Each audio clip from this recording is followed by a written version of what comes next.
साल 2025 में पाकिस्तान और फ्रांस की सैन्य शक्ति की तुलना वैश्विक रणनीति, भू राजनीति और टेक्नोलॉजी के दृष्टिकोण से बेहद रोचक बन चुकी है, क्योंकि एक ओर है फ्रांस, एक विकसित यूरोपीय देश, नेटो का सदस्य और परमाणु शक्ति से लैस आधुनिक सेना वाला राष्ट्र, और दूसरी ओर है पाकिस्तान, एक दक्षिण एशियाई देश जिसकी सेना अपनी रणनीतिक लोकेशन, आंतरिक चुनौतियों और सीमित संसाधनों के बावजूद क्षेत्रीय सैन्य ताकत बनी हुई है। सबसे पहले बात करें सैन्य जनशक्ति की, तो पाकिस्तान के पास लगभग 6,50,000 सक्रिय सैनिक हैं, जबकि फ्रांस के पास करीब 2 लाख सक्रिय सैनिक हैं। लेकिन फ्रांस की सेना ज्यादा पेशेवर, आधुनिक टेक्नोलॉजी से लैस और विदेशों में अभियानों का लंबा अनुभव रखती है। पाकिस्तान के पास अर्धसैनिक बल भी है जो आंतरिक सुरक्षा में अहम भूमिका निभाते हैं। वहीं फ्रांस की सेना का ध्यान वैश्विक मिशनों और अफ्रीका मध्य पूर्व में शांति अभियानों में लगा रहता है। अब अगर बात करें एयरफोर्स की, तो फ्रांस के पास लगभग 1000 से अधिक अत्याधुनिक एयरक्राफ्ट हैं, जिनमें Dassault, Rafale, Miraj 2000, A400 M जैसी तकनीकी रूप से उन्नत मशीनें शामिल हैं, जो air to air, air to ground और इलेक्ट्रॉनिक वॉरफेयर के क्षेत्र में अत्यधिक सक्षम हैं। वहीं पाकिस्तान के पास लगभग 1400 विमान हैं, जिनमें JF-17 thunder, F-16 fighting falcon, Miraj 3 और मिराज 5 जैसे विमान हैं, जो संख्या में अधिक होने के बावजूद टेक्नोलॉजी के मामले में फ्रांस से पीछे हैं। लेकिन पाकिस्तान ने हाल ही में चीन के साथ मिलकर JF-17 को अपग्रेड करने की दिशा में तेजी से काम किया है। नेवी की बात करें तो फ्रांस के पास दुनिया की सबसे शक्तिशाली नौसेनाओं में से एक है, जिसमें एक परमाणु पनडुब्बी सहित 10 से अधिक आधुनिक पनडुब्बियां, 4 मिस्ट्राल क्लास एम्फीबियस असॉल्ट शिप्स और एयरक्राफ्ट कैरियर चार्ल्स डे गोल शामिल हैं, जो फ्रांस को वैश्विक समुद्री शक्ति बनाते हैं। वहीं पाकिस्तान की नौसेना सीमित संसाधनों के साथ काम करती है, जिसमें लगभग 11 फ्रिगेट्स, 8 पनडुब्बियां और कुछ गश्ती नौकाएं शामिल हैं। पाकिस्तान ने चीन से टाइप 054A फ्रिगेट्स और हैंगर क्लास सबमरीन्स का ओन ऑर्डर दिया है, जिससे भविष्य में उसकी नौसेना की ताकत बढ़ सकती है। लेकिन फिलहाल फ्रांस की नेवी अत्यधिक आधुनिक और प्रभावी मानी जाती है। अगर परमाणु शक्ति की बात करें तो दोनों देश न्यूक्लियर पावर्स हैं। पाकिस्तान के पास 160 से भी अधिक न्यूक्लियर वॉरहेड्स हैं, जबकि फ्रांस के पास लगभग 290 वॉरहेड्स हैं और वह सी, एयर और लैंड आधारित ट्राइड क्षमता रखता है। वहीं पाकिस्तान लैंड और शॉर्ट रेंज बैलिस्टिक मिसाइल्स पर निर्भर है, जैसे शहीन, घौरी और बाबर मिसाइल सिस्टम्स। फ्रांस के पास सबमरीन लॉन्च्ड बैलिस्टिक मिसाइल यानी SLBM क्षमता है, जो उसे सेकंड स्ट्राइक कैपेबिलिटी देती है। डिफेंस बजट की तुलना करें तो फ्रांस का रक्षा बजट 2025 में लगभग $53 अरब है, जो GDP का 2% है और नेटो मानकों के अनुसार है। वहीं पाकिस्तान का रक्षा बजट केवल $11 अरब के आसपास है, जो कि उसकी अर्थव्यवस्था और वित्तीय स्थिति के अनुसार सीमित है।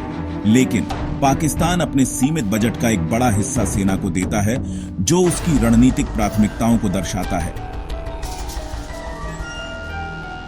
टेक्नोलॉजी और अनुसंधान के क्षेत्र में फ्रांस आगे है, क्योंकि उसके पास स्वदेशी रक्षा उत्पादन और निर्यात का मजबूत नेटवर्क है। Dassault aviation, Thalys, naval group जैसी बड़ी रक्षा कंपनियां फ्रांस में हैं, जो अत्याधुनिक हथियार और प्रणाली विकसित करती है। वहीं पाकिस्तान चीन और अमेरिका पर अधिक निर्भर है, हालांकि उसने चीन के साथ मिलकर JF-17 टैंक, ड्रोन और मिसाइल सिस्टम का निर्माण बढ़ाया है। अगर स्पेस और साइबर डिफेंस की बात करें तो फ्रांस के पास यूरोपियन स्पेस एजेंसी के माध्यम से एक मजबूत उपग्रह तंत्र है। साथ ही उसकी अपनी साइबर डिफेंस यूनिट और इलेक्ट्रॉनिक वॉरफेयर क्षमता भी काफी विकसित है। वहीं पाकिस्तान इस क्षेत्र में अभी विकासशील स्थिति में है, लेकिन उसने भी पैकसैट और अपने स्पेस प्रोग्राम के विस्तार की योजना बना रखी है। डिप्लोमेटिक और ग्लोबल पहुंच की बात करें तो फ्रांस की वैश्विक उपस्थिति वाकई बहुत व्यापक है।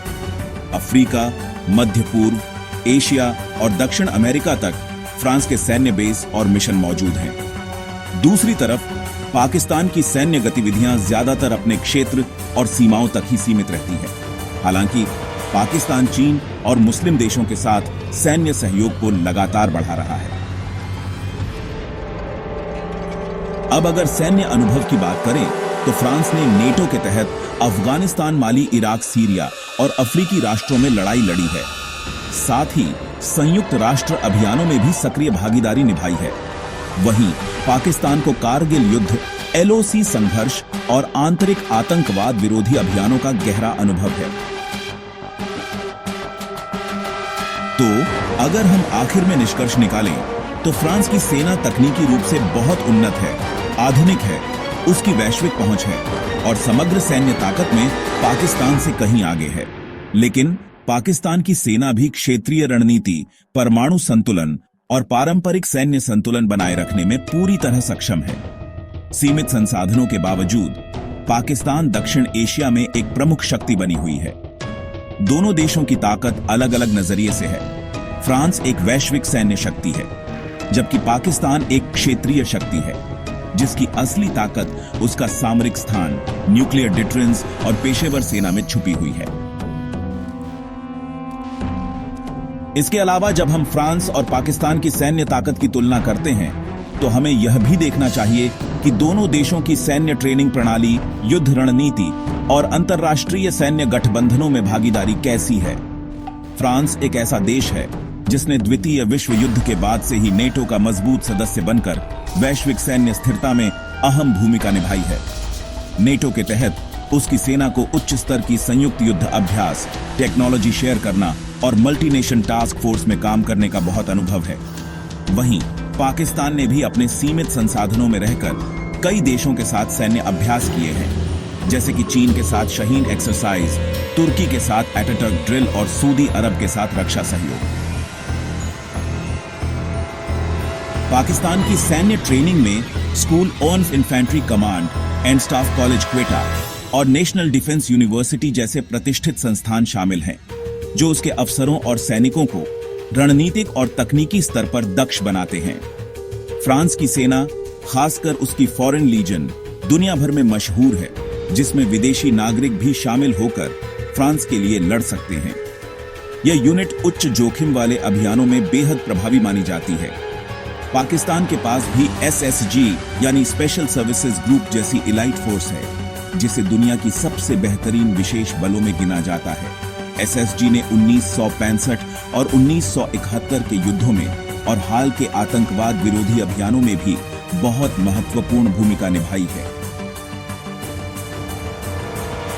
इसके साथ ही अगर बात करें ड्रोन युद्ध और नई तकनीकों की, तो फ्रांस ने थैलेस और एयरबस जैसी कंपनियों के साथ मिलकर अत्याधुनिक ड्रोन्स जैसे कि हारफैंग पेट्रोलर और मेल क्लास UAVs विकसित किए हैं, जिनका इस्तेमाल निगरानी, लक्ष्य निर्धारण और हमला तीनों उद्देश्यों के लिए होता है। वहीं पाकिस्तान ने चीन और तुर्की से मिले ड्रोन टेक्नोलॉजी का लाभ उठाकर बुरक और शाहपर जैसे ड्रोन्स तैयार किए हैं, जिनका उपयोग विशेष रूप से आतंकवाद विरोधी अभियानों में किया गया है।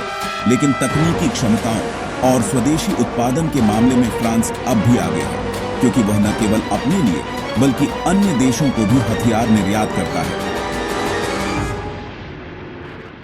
फ्रांस भारत को रफाले जैसे फाइटर जेट्स बेच चुका है और मिस्र, UAE, ग्रीस जैसे देशों को भी रक्षा उपकरण उपलब्ध कराता है। पाकिस्तान का रक्षा निर्यात सीमित है और वह अधिकतर चीन पर निर्भर है, लेकिन उसने हाल के वर्षों में कुछ देशों को छोटे हथियार और ड्रोन तकनीक निर्यात करने की दिशा में प्रगति की है।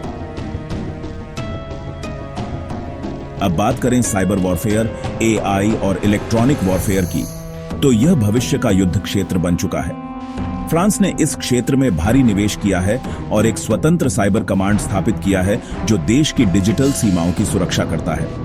फ्रांस के पास ऑफेंसिव और डिफेंसिव साइबर कैपेबिलिटीज हैं, जो युद्ध के समय विरोधी की कम्युनिकेशन और नेटवर्क को निष्क्रिय करने में सक्षम हैं। पाकिस्तान ने भी हाल के वर्षों में साइबर सिक्योरिटी पर ध्यान देना शुरू किया है और ISPR यानी इंटर सर्विसेज पब्लिक रिलेशंस के माध्यम से सूचना युद्ध का प्रभावी उपयोग किया है, लेकिन उसकी क्षमताएं फ्रांस की तुलना में अभी प्रारंभिक स्तर पर हैं। आर्टिफिशियल इंटेलिजेंस का उपयोग युद्ध, रणनीति, सर्विलांस, ड्रोन कंट्रोल और डेटा एनालिटिक्स में लगातार बढ़ रहा है। फ्रांस इस क्षेत्र में नाटो और यूरोपियन यूनियन के सहयोग से बड़े पैमाने पर निवेश कर रहा है। वहीं पाकिस्तान भी इस दिशा में काम कर रहा है, लेकिन उसके पास अभी संसाधनों और तकनीकी विशेषज्ञता की थोड़ी कमी है। इकोनॉमिक बैकअप भी सैन्य शक्ति को संचालित करने का एक अहम आधार होता है। फ्रांस की अर्थव्यवस्था दुनिया की 7वीं सबसे बड़ी है और इसकी जीडीपी $3 ट्रिलियन से अधिक है, जो रक्षा क्षेत्र को तकनीकी और लॉजिस्टिक आधार देती है। वहीं पाकिस्तान की अर्थव्यवस्था अभी भी कई चुनौतियों से जूझ रही है। IMF लोन, विदेशी कर्ज मुद्रा, अवमूल्यन और आंतरिक राजनीतिक अस्थिरता उसके रक्षा बजट को सीमित करते हैं। पाकिस्तान के सैन्य बजट का बड़ा हिस्सा वेतन, संचालन और रखरखाव में चला जाता है, जबकि फ्रांस नए अनुसंधान, अपग्रेड और अंतरिक्ष रक्षा में निवेश कर सकता है।